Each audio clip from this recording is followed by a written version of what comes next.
जय Shri Radhe friends, welcome back my YouTube channel. और दोपहर के बज रहे हैं 2 और बच्चे आ गए हैं स्कूल से। पर्दे धुले थे, संडे को ही धुलने के लिए भिगो दिया था रात को, सैटरडे को रात को। तो संडे को दोपहर तक श्रेयांशी ने धुला इसको, क्योंकि बैठ के धुलना नहीं था, इस पे पैर से कूदना था खूब बढ़िया से। तो कूदी है खूब बढ़िया से, तो साफ़ हो गया पर्दा काफ़ी। नहीं, यानी हैंड वॉश सुना है आपने, लेकिन लेग वॉश सुन लीजिए आप। पैर से धुले गए हैं पर्दे, जो कि बहुत ही साफ़ हो गए हैं इसी वजह से, शायद खोदने की वजह से ही। बहुत ज़्यादा गंदा भी हो रखा था। फिर सितंबर में धुला था मैंने, पिछले सितंबर में। और ये हमारे कान्हा जी को केले का पहले भोग लग रहा है, फिर अभी उनके लिए हलवा बनेगा, सियाती बनाने जा रही है। तो ये मिली है हमारे कान्हा जी से, प्रणाम कर लीजिए, आशीर्वाद ले लीजिए। और ये केला काट के, आप लोग कह रहे हो केला काट के कौन खिलाता है? बच्चे हैं, मैंने सुना है कि कान्हा जी के जो बाल रूप होता है, उनको कोई भी चीज़ ऐसे आप खड़ा नहीं खिला सकते, उनको काट के खिलाओ। चाहे केला हो या अमरूद हो, सेब हो, कोई भी फ्रूट हो, उन्हें काट के ही खिलाओ। ऐसे नहीं कि आप उठा के खड़ा खड़ा रख दिए और वो खा ले रहे हैं। प्रेमानंद जी ने कहा है, जैसे हम लोग बच्चों की तरह उनको टॉफ़ी चॉकलेट भी देते हैं, तो उसको भी हमें पहले छील के इनको तब खिलाना चाहिए, उसका कवर निकाल के। और फ्रेंड्स, आज है मंडे, बना रही हूँ आलू और तरोई की सब्ज़ी। कुकर में बनाऊँगी, मसाले वाली हल्की सी। उन लोगों से रात में मैंने पूछ लिया था कि आप भुजिया लेकर के जाओगे कि मसाले वाली। तो श्रेयांशी की डिमांड थी, भाई मसाले वाली चाहिए, हर जगह तो मुझे भुजिया चाहिए। मैंने कहा भाई दो दो बनाना तो मुश्किल है ये। तो उसी के लिए मैं फटाफट ये मसाले खाली कर रही हूँ। मसाले के डिब्बे में मसाला रख रही हूँ मैं। और ये है, और ये हींग है। हींग का 40 रुपए का एक छोटी सी वो आती है डिब्बी, बड़ी है काफ़ी, 1 महीना चल जाती है, या कि महीने से ऊपर जाती है हींग। तो वही हम लाते हैं राशन में। हींग काफ़ी अच्छी होती है ये। वैसे पहले जैसी हींग अब नहीं आती है फ्रेंड। जो एक गांठ वाली हींग नहीं आती, छोटी छोटी सी गांठें होती हैं, वो आप दाल में डालेंगे तो आपकी दाल कितनी अच्छी महकती है। पालक वाली दाल बनाई है, बथुए वाली, तो बाहर तक पता चल जाता है कि किसी की हींग वाली दाल बन रही है, पालक वाली। अलग ही स्मेल आती है उसकी, बहुत ही अच्छी महक आती है। मैं हरिद्वार गई थी, मैंने ध्यान नहीं दिया, वहाँ पे हींग बेच रहे थे वो, और एक टब में रख कर के बेच रहे थे ऐसे ही। हींग के बड़े बड़े गट्ठे गीली गीली से थे। सोचा था ले लेंगे, दिमाग से स्लिप कर गया। जब वहाँ से आ गई तब मुझे याद आया, अरे मैं तो हींग लाना ही भूल गई वहाँ से। क्योंकि मैंने बचपन में मम्मी पापा के साथ जब पहली बार जब शांति कुंज में गई थी, तो भी मैंने हींग की, और कंदमूल वहाँ पे काफ़ी बिकता है। और ये शाम को गई हूँ मैं, कुछ मैंने साड़ियाँ दी थी पीको करने के लिए, फॉल लगाने के लिए, तो उसी के लिए गई थी मैं। तो उन्होंने कहा चल तुझे आइसक्रीम खिला देता हूँ। तो वही है, आइसक्रीम ले रखी है मैंने। और दूबी जी वीडियो बना रहे हैं, कह रहे हैं कि अंधेरे में कुछ दिख नहीं रहा। हमने कोई बात नहीं, हम लोग पहचान रहे, इतना तो पता है कि हम ही लोग बोल रहे हैं।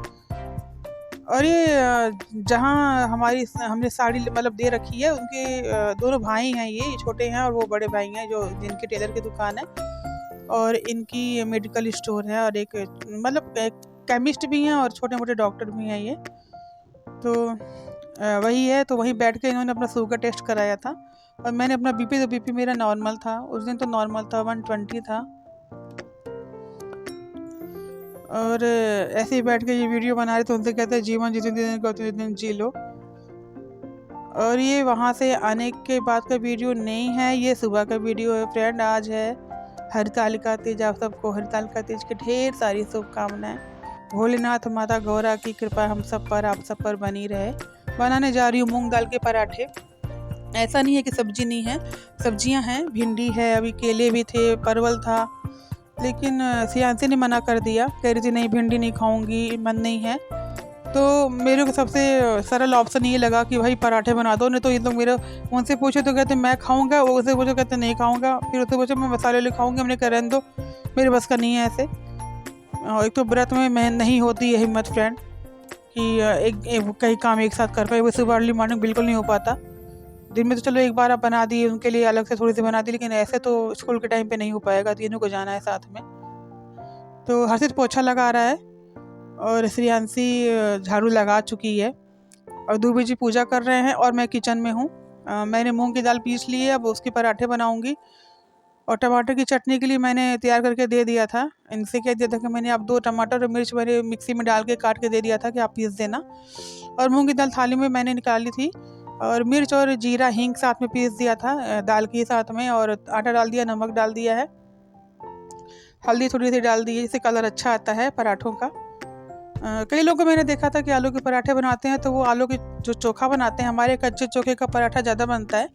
कच्चा चोखा मीन्स जैसे कई लोग पराठे में आलू को पहले उबालते हैं, छीलते हैं, फिर उसको हल्का से फ्राई करते हैं, मैश करने के बाद मिर्च और लहसुन और पचफोड़न के साथ मेथी छोड़ के मतलब सौंफ हो गया, जीरा हो गया, हींग हो गई और मंगरेल हो गई, तो ये सब डाल के कई लोग अजवाइन डाल के छौंकते हैं, तो वो भी बहुत अच्छा लगता है पराठे।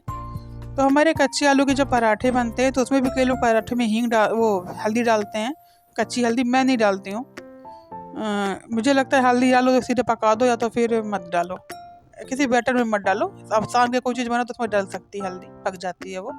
और हल्दी दही जमाई थी उन्होंने, सियांसी ने जमाई थी, मैंने रात में काटा दही जमा देना, सुबह के टाइम सही रहता है थोड़ा, तो पराठों के साथ दही चलती बहुत बढ़िया से, मज़ा आता है खाने में भी।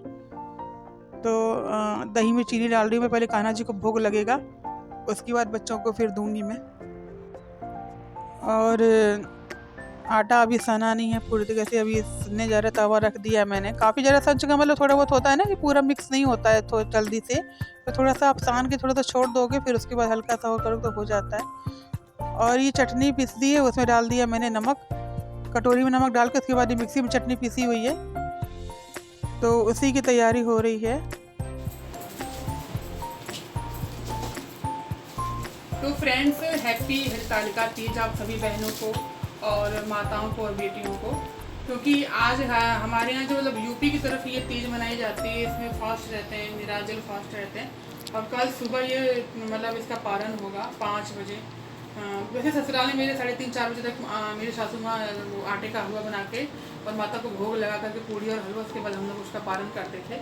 तो वैसे ही मैं भी करूँगी, मैं भी नहीं कर सकती तो मैं मिठाई से ही माता को भोग लगा दूँ, क्योंकि सुबह मेरे बस का शायद नहीं हो पाएगा सुबह पूड़ी और ये सब बनाना। ऐसा कोई वो नहीं है कि हाँ मतलब आपको बनाना ही है। तो अभी जा रही हूँ पहले मैं, क्योंकि सुबह की पूजा मैंने नहीं की है। मैंने सुना था कि आज चतुर्थी लग गई है 8 या 9 बजे सुबह के, उसके बाद चतुर्थी लग गई है, तो मैंने नहीं की पूजा। मैंने एक वो देखा कि 6 बजे से 7 बजे के बीच में प्रदोष बहुत अच्छा समय है, मतलब प्रदोष समय है, तो उस समय पे पूजा करना बहुत अच्छा होता है, लक्ष्मी के लिए भी और अपने परिवार के सुखी जीवन के लिए भी, तो सौभाग्यवती रहने के लिए भी बहुत अच्छा समय है ये 6 बजे से 7 बजे तक। अगर आप लोगों के पास ये न्यूज़ कहीं से पहुंची हो, कि ये वीडियो तो आप लोगों के पास कल पहुंचेगा मेरा, लेकिन अगर कहीं से न्यूज़ पहुंची तो आप लोग प्लीज़ इस समय पे जरूर दिया जलाएं, शिव जी के पास जाकर के जल दें, उनको प्रसाद चढ़ाएं, और कलावा अपने हाथों में बांध करके ही पूजा करें, कह रही थी किसी ने बताया मेरे को, जो कि मेरे में बंधा हुआ है। और वहाँ पे जल देने के बाद दिया जरूर 6-7 के बीच में दिया जरूर आपका जल जाए वहाँ पर, और बस भोलेनाथ से अपने सुहाग की लंबी उम्र के लिए, अपने बच्चों के लिए प्रार्थना करें। और मैं जा रही हूँ माता को सुहाग चढ़ाऊंगी। दो बेटा थाली दिखाना जरा। तो फ्रेंड्स, ये सुहाग लाई हूँ मैं माता रानी के लिए, ये लाल चूड़ियाँ, जो कि आप लोग को पता है कि माता को लाल श्रृंगार बहुत पसंद है, तो मैंने भी लाल चूड़ियाँ सेम यही पहनी है। पहले मैंने मंगाई थी 1 दर्जन, तो वो रख ली थी, और 1 दर्जन फिर मंगाई तो मैंने पहनी है। और ये मेहंदी जो कि लाल है, सिंदूर भी लाल है, ये बिंदी लाल है, और ये बिछिए हैं माता के ये। और महावर नहीं मिला यहाँ पर, काफ़ी खोजा, बच्चों को भेजा मैंने, नहीं मिला यहाँ पर। ये एक बैंड चढ़ा दूँगी माता को बाल बांधने के लिए। तो जितना मेरे से हुआ मैंने किया है, अब आगे तो वो माँ है, क्षमा कर ही देती कुछ गलती पे। और ये फूल मैंने भोलेनाथ के लिए वहाँ से पेड़ है छोटा सा यहाँ पर लगा हुआ। और ये जो साड़ी है फ्रेंड, ये कॉटन की, ये मैंने सफ़ेद फूल हर्षित लेकर के आया है। आपको पता होगा कि भोलेनाथ को सफ़ेद फूल बहुत पसंद है। आप शिवलिंग में कभी भी सफ़ेद रंग का उनको गमछा उड़ाइए, उनका श्रृंगार करिए, बहुत ही सुंदर लगता है वो शिवलिंग शिव जी का। तो फूल सफ़ेद ही इसीलिए शिव जी को चढ़ता है, ऐसा नहीं कि उनका फेवरेट है। वो ब्लैक और काला का कॉम्बिनेशन आपको जानते हैं कितना सुंदर लगता है, तो इसीलिए ब्लैक और काला, ब्लैक एंड वाइट का कॉम्बिनेशन बहुत अच्छा लगता है।